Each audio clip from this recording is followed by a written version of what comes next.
こんにちは。ポッシブル可能性の会の太田です。大変お待たせいたしました。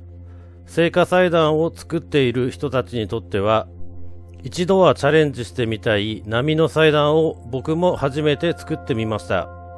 僕自身花屋の経験は16、7年ぐらいあったんですけども、なかなか作るチャンスがなくて、今回初めての挑戦になります。今回はスライドショーを見ながら解説と反省をしていきたいと思います。よろしくお願いします。僕自身初めてのチャレンジなので、ポッシブル可能性の会の会員が作った波の祭壇を参考にさせていただきました。ひとえに波といってもいろいろなパターンがあります。今回の聖火祭壇は間口は4間、7メーター20センチです。段数は3段一部4段です。段と段の高さは約30センチです。まず最初にここのパーツを作っていきます。簡単に説明すると山を3つ作る形になります。1つ目の山なんですけども、アップで見るとこのような形になります。今までの僕の講習会の動画を見ていただければ分かりやすいと思うんですけれども、最初に菊でアウトラインを引いていきます。次に同じ高さで白のスプレー菊を入れていきます。次に小菊でスペースを埋めていきます。細かい波の先の形などは後で調整ができるので、とりあえずある程度で進めていきましょう。これを3つ作っていきます。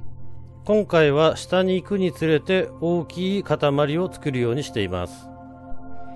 アップで見るとこのような形になります。本当に3つの山を作って中を埋めるという作業の繰り返しです。多分みんなここまではチャレンジしたことがあると思いますけども、これを作るだけでは絶対に波には見えません。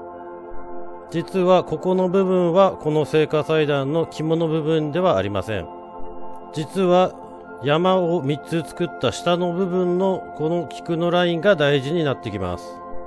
これを作ることで初めて山3つに立体感が生まれてきます。僕もそうだったんですけども、山を3つ作っても波に見えないので、とても不安な気持ちになるんですけども、その下の部分を作っていくことでしっかりと波に見えてくるので、自分を信じて進んでみてください。次は山の下の部分の菊のラインを説明していきたいと思います。普段の聖火祭壇であれば、ラインは上から濃くて下に行くにつれてつぼみになっていくというのが多いと思います。ただ今回の波の祭壇はその全く逆をやっていきます。山のすぐ下の菊はつぼみで間隔は開いています。つぼみの菊から始まって真ん中に向かって菊がだんだん開いていくところを表現しなければなりません。それを3つの山の下にラインを作っていきます。この内側のラインを基準にして、そのラインにだんだん線が集まってくるようなイメージで刺していきます。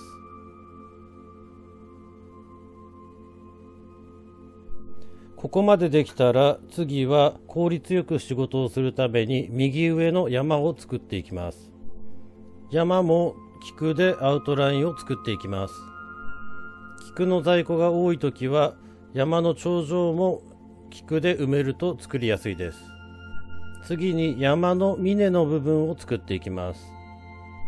ある程度山の頂上を大輪の菊とスプレー菊で白く埋めた後で、スプレー菊の白で峰を下ろしていきます。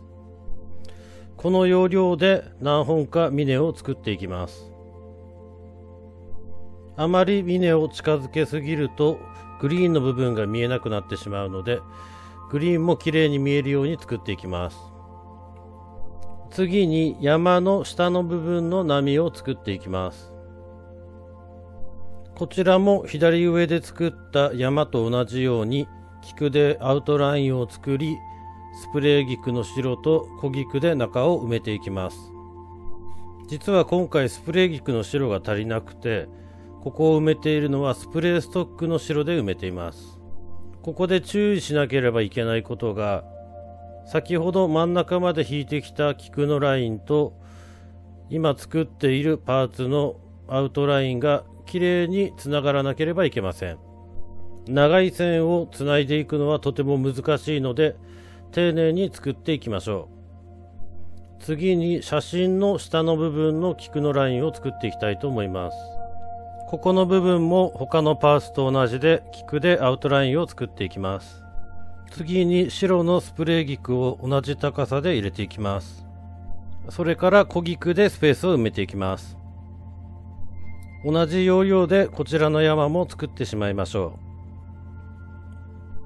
菊、スプレー菊、小菊の順番に入れていきます。こちらのパーツも同じような要領で作っていきます。それから左側でもやった通り、山の下に菊のラインを入れていきます。これで大まかな菊の形は見えてきたと思います。次に陽花を入れていきたいと思います。陽花は好みにもよると思うんですけども、シンプルに入れた方が波が際立つと思います。ここの部分に陽花を入れてしまうと、せっかくのデザインが台無しになってしまいます。このデザインはあくまで波と山がメインのデザインなので、あえて空間を作ることが大事になってきます。僕の個人的な好みですけども、波や山を表現するときは陽花もほとんど使いたくないのが本音です。最後にしっかりとスペースが空きすぎているところがないかをチェックします。今回初めて波を作ってみた感想なんですけども、やってみるとそこそこ波に見えることが分かりました。意外と皆さんが思っているよりは難しくないデザインだと思います。ただ最初の方にも言ったんですけども、山を3つ作った時点では波に見えないのでとても不安な気持ちになるんですけども、しっかりとその下のパーツを作っていくことで見えてくるので、そこまでは自分を信じて刺していったらいいと思います。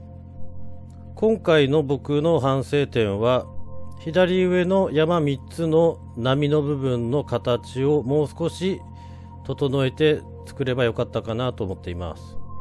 あとは右側のパーツの部分も左側のパーツのように波っぽく見えるように作ればよかったかなと思っています。イメージ的にはこんな感じだと思います。これを機にぜひ波の祭壇にもチャレンジしてみてください。質問やご意見のある方はお気軽にコメント欄に入れてください。最後までご視聴ありがとうございました。